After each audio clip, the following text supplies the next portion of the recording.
show Morlock those same documents the other day when you were talking, or did you make the exact same pitch to him? Did he have access to the same information that we're getting today? He has not received that information yet. He will be receiving that information. Why didn't you tell him that then? Or show it to it took, him? I mean, as you all know, as you'll see by the size of the documentation here, the one thing I've sort of learned as a politician, don't respond to every item that's out there. You'll end up not getting the full story. I wanted to hear what all of this was. I wanted all of it to be out there. I wanted to deal with it, so I didn't get in this tit for tat. I'm not going to be one of these kind of guys that goes to the paper and plays the back channel. I want to be straightforward. I do not want to be a politician's politician. I want to be a leader, and I want to lead a team, and that's why we're going to give it all to you and all the supporting document with it. Well, actually, you did give John Morlock the contract, the Ware Malcolm contract, and the memo from April. They do have that. You gave that to all the supervisors last week, Chris. Peggy, yeah, we gave certain documentation to the supervisors. The problem has been correlating and collecting all that information. We've now had the weekend to actually go through all the documents. In between the fashion show? Yes. Yeah. He's the stylish one. No, we basically had the opportunity to correlate and coordinate all these documents and put together a comprehensive package on all of these issues.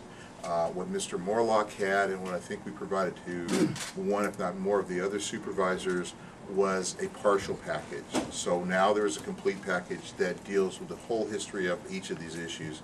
And as you'll see, it is very comprehensive and will hopefully answer those questions. And hopefully, once Mr. Morlock and the rest of the supervisors see it, they may take a different opinion on this as well. John Morlock was worried about the daily revelations that would be coming out once some of these cases get into court. What would he be worried about? What does he know? Well, if there's daily revelations when these come into court, they're revelations that we're not aware of. Can you step up? Oh, I'm sorry, sure.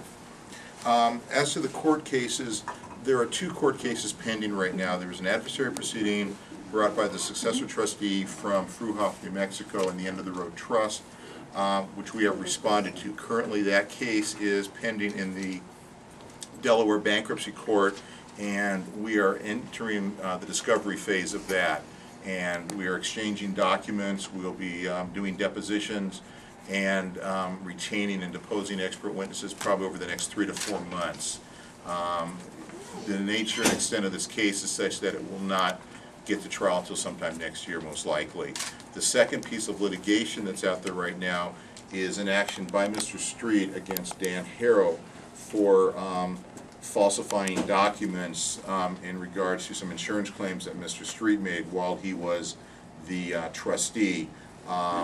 Incorporated into that is correspondence from third-party attorneys representing the insurance carriers, which specifically state that Mr. Harrow misrepresented certain material facts in documents that were represented. So there's a lawsuit by Mr. Street.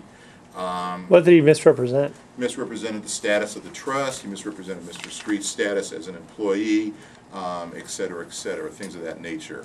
A copy of that complaint is attached to the documents, as is a copy of the letter which alleges the misrepresentations. That case has currently been removed to federal court in Orange County. We have filed a motion to remand it back to state court. They have filed a motion to remove it to the federal district court in Delaware. That hearing is at the end of September, and we are confident that that matter will remain in Orange County. So those are the 2 lawsuits that are currently pending.